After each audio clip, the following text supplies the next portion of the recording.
What if the question is not who you belong to, but what truly belongs to Allah within you? What if identity, lineage, and even sacred history are not shields you hide behind, but mirrors reflecting the state of your own soul? These verses pierce through inherited pride and quietly ask, who are you when all names are stripped away? Verse 140.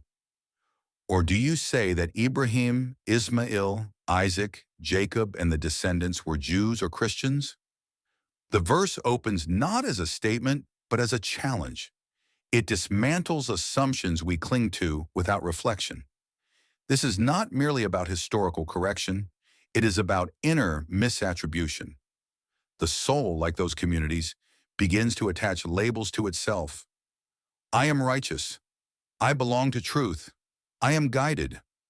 Yet Allah questions this subtle arrogance. Do you claim ownership over what was never yours to define? The prophets mentioned Ibrahim, Ismail, Isaac, Jacob, peace be upon them all, are not symbols of sectarian identity. They are embodiments of pure submission. Their essence was not label, but state, a living surrender to Allah beyond form and title. The Sufi insight here is piercing. When you reduce truth to identity, you veil yourself from reality. When you inherit faith without tasting it, you speak about light, but remain in shadow. Say, are you more knowing or is Allah? This question lands like a thunderbolt on the ego. It is not seeking an answer. It is dissolving illusion. Inwardly, this is the moment when the seeker confronts the illusion of control over knowledge. The mind wants certainty, classification, ownership.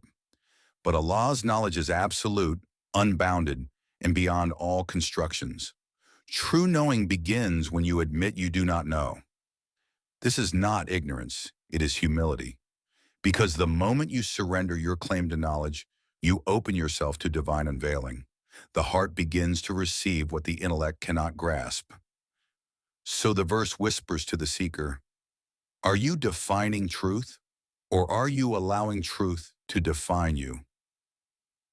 And who is more unjust than one who conceals a testimony he has from Allah?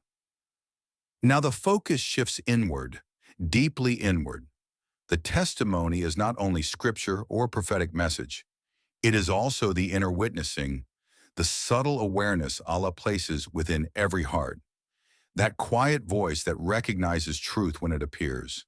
That trembling certainty you feel when something is real. To conceal this testimony is not just to deny outward truth, it is to silence your own soul. How often does the heart recognize something sacred, yet the ego turns away? How often does truth appear, but pride refuses to bow? This concealment is injustice, not against Allah, but against oneself. Because every time you ignore that inner testimony, a veil thickens. The heart becomes less sensitive, the light dims, and gradually what was once obvious becomes hidden. The greatest betrayal is not of others, it is of your own awakened heart. And Allah is not unaware of what you do. This is not merely a warning, it is a profound reassurance. Nothing escapes Him, not your outer actions nor your inner states, not your whispered doubts nor your hidden sincerity. For the seeker, this realization creates both awe and hope. Awe, because even the subtlest insincerity is known. Hope, because even the smallest movement toward truth is seen. On the path of truth, this awareness becomes a constant companion. To live as though you are always seen by the one who sees not just what you do, but why you do it.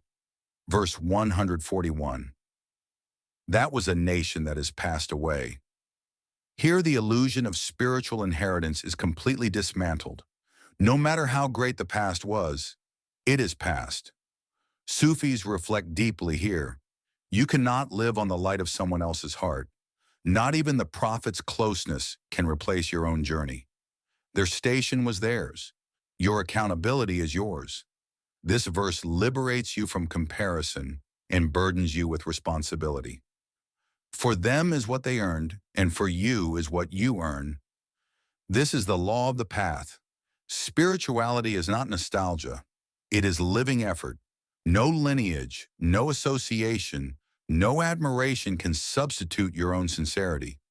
You may love the righteous, but love without transformation is incomplete.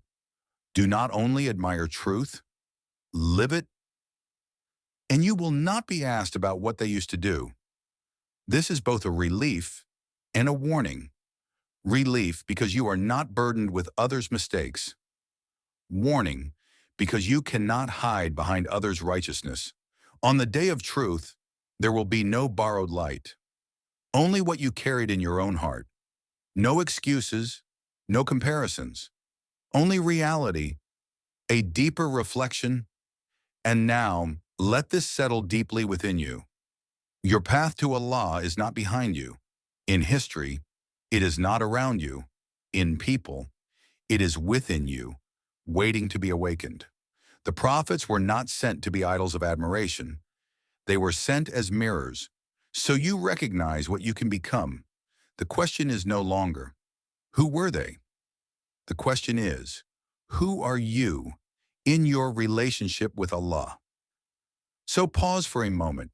If all labels were taken from you, if all associations faded, if you stood before Allah with nothing but your inner state, what would remain? Don't let this reflection pass like a fleeting thought. Sit with it, return to it, let it reshape how you see yourself, your faith, and your purpose. If this touched something within you, something subtle yet undeniable, then stay connected. There is a deeper journey ahead, one that doesn't just inform the mind, but transforms the heart. Because the path is not about knowing more, it is about becoming true.